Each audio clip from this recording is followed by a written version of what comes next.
Hello, everybody, and welcome to episode 9 of Ebrius SMP. For today, I did a little bit of a time lapse. As you can see, there's a whole lot of floor here. So in a few seconds, I'm going to roll that. But for now, the plan for today is to get this iron farm started. I can show you here. Oh, let's turn it F1. There we go. I have here a gift from Bobby. He gave me some golden carrots. I'll be nomming on those in a bit. But over here, I have a little gap, and then there's a gap there.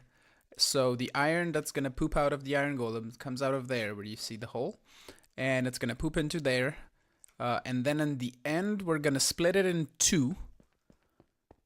So let me actually show you the building. Actually, no, I won't show you the building because I have a schematic for it, but this is kind of the layout. And over here, I just have, I'm missing repeaters here. I just have I'm going to have the detection system for when the chests are full, and it's just the bottom layer. You can see it here. This piston is going to extend, and it's going to power the block and power the lamp.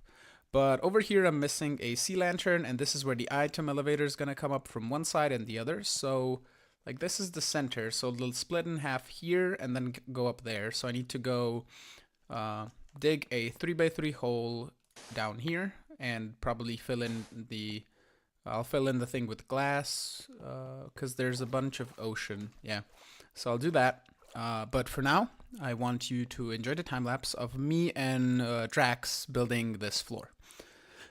Enjoy.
Okay, so I did a little bit of work here.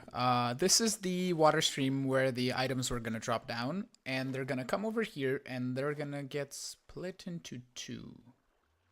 Why are they not getting split into two? I need to update the water.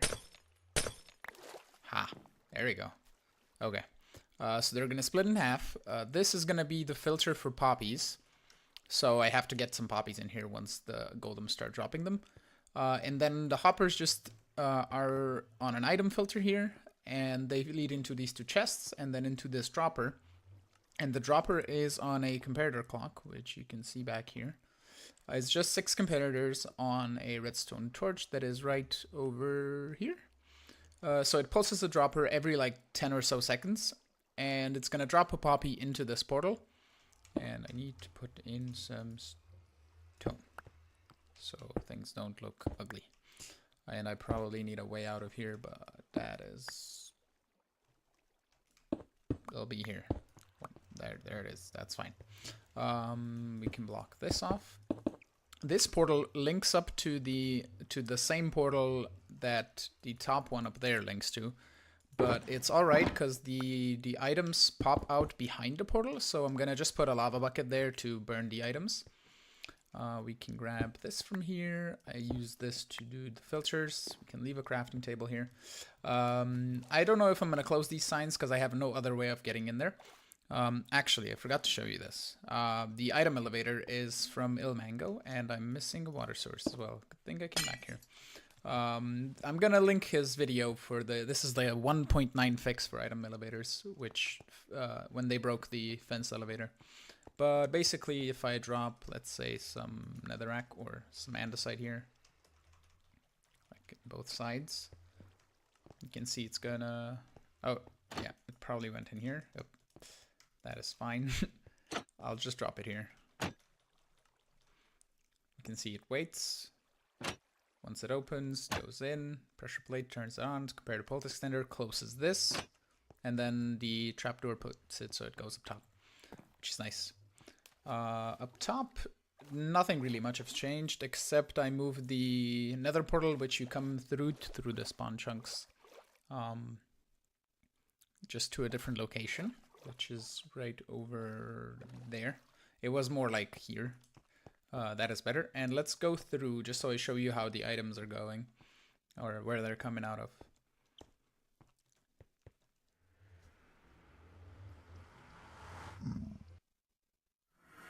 So I just put some iron behind it and they're coming out here. So I'm going to put a lava bucket here. It's going to burn all the poppies. And people will be loading this chunks when they're getting iron. Plus, I think like the nether hub there is close enough for this to load. So it's going to load and burn the poppies, and we're not going to have super duper lag problems with that. So that is cool. Now is the moment of truth. Do I have fireworks? I do not have fireworks. Okay, let's get some fireworks. Bam, bam, bam, bam, bam, bam. And let's put some of that away and that away. Okay.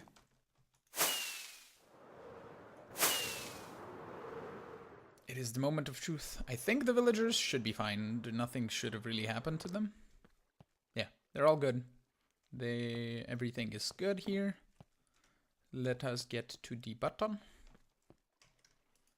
And boom.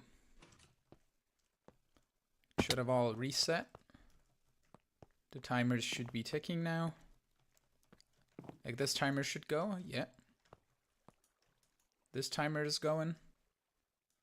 And it's gonna, I think it waits in here until this fully resets, which turns this redstone off, which turns the piston off, turns that off, and releases this repeater. Yeah. So yeah, I'm gonna have to wait, I think like 1.5 hours or so for this to fully reset. So I'm gonna be here. I'm gonna work on the storage over here. I only built the item elevators up, just where they are gonna come, and I'm gonna put in the chests and the hoppers and the filters and all that jazz, and where the overflow goes, and start working on the building. And yeah, I'll see you back in like 1.5 hours, but for you it's gonna be a second. So it has been a couple of days now, and as you can see, that little thing that's sticking over there is no longer over there. I had to rotate the farm 180 degrees, which wasn't that much of a pain that I thought I would be in the first place, because the center box is the same. It's symmetrical. It stays in the same spot. All I had to do was fix the spawn floors, which wasn't that much of a deal. And I had to like add some doors here and break some doors there and add a bit of redstone and move all the villagers and all that jazz. But it is done now. It's fully assembled. I have tested it in a single player world with this world file, so it's working properly. It assembles correctly. I thought the poppy production from this farm would be enough to sustain the nether portal tossing items into the thing to load the spawn chunks, but it isn't. So down below, I'll show you in a minute. I have we're tossing iron now. But yeah, it is filling up. It is making iron. It is gonna make us a lot of iron eventually, and it's gonna slowly tick and slowly fill up. But let's go downstairs for a minute, and the best way to do this is just fireworks. I have a hole. Where are you? There it is. Over here, I am filtering iron on both sides. What I had a problem with, if I have the ice stream in too wide, all the way to the edge with ice, items that land directly in the center of the two blocks can get stuck right here, which is not alright. So what I do is I pick them up with hoppers, separate them into two droppers, they drop them out, and then some iron gets filtered into the thing. It has a backlog of a couple of hoppers, so it's not gonna break or whatever. Which is really good. And then I just have this clock, which is 6 comparators and a torch, and it dispenses iron into the nether portal. And on the other side, I just have lava to burn it. Because if I had a storage solution for it, it's not loaded in the nether, so I'm not gonna bother with like setting a hopper chunk grid or whatever. But yeah, this here is just a dropper with a comparator, ticks the redstone dust, puts the observer up, and it ticks and it does its thing, basically. So that is it. The item elevator, I'll link the video to Ilmango's video, which is the 1.9 fix for the item elevator. I'll link that in the description. I'll also link the iron farm again, even though I linked it in the previous video again. Why not give the guy that made it some support? And yeah, also, up top, as you have seen, the building has come up, which it didn't take too long. The only thing I was doing, I was waiting for more iron to be made by the farm, but it is fully done now. It is all trapdoors on top, so it's spawn-proof, and trapdoors over here to be spawn-proof. And in all honesty, it looks like 2 legs of like an animal, like an elephant or something. But yeah, so yeah, we have back here. I didn't. Yeah, I wanted to install a way to get in, but it's not wrong thing over here. Back here, I have the regular item filter, and then for the detection when the chest is full is really cool. I designed this myself, I guess. Probably people have done it before, but I haven't seen it. So from the redstone torch, I take a observer, detects the torch turning off, and then it chains it to that piston over there, which extends the redstone block. And then there's a repeater back there, you can't see it, which detects it, which is really neat. And up here, I just have a water stream with ender chests to align the thing, and then it goes on the edge. And when it's all gonna be full, it's just gonna go over to the edge. It's gonna slide on this trapdoor, go here, and then boop, go into the lava. And the last filter I'm using for poppies, and everything else is iron, just so we have some poppies if people need red dye or something. They can have it. And now I can I'll fill this in off camera because it's gonna look better in the inside. Let us pop back outside for a second. Now this person has been AFK here for quite a while now. But yeah, it's looking good. I had to add also, as you can see, the rings around the edges because the golems can push each other off the side and land on top of his head and then walk off, which is not what we want. So there's rings, which is all good. But yeah, it is working, spawning golems continuously. It's really nice. And with that being said, I want to thank you all for watching. I'll turn around here. I hope you enjoyed this episode. If you did, hit that like button and subscribe to see more videos. I will see you in the next one. Bye bye. When it went down, it was so hard to breathe.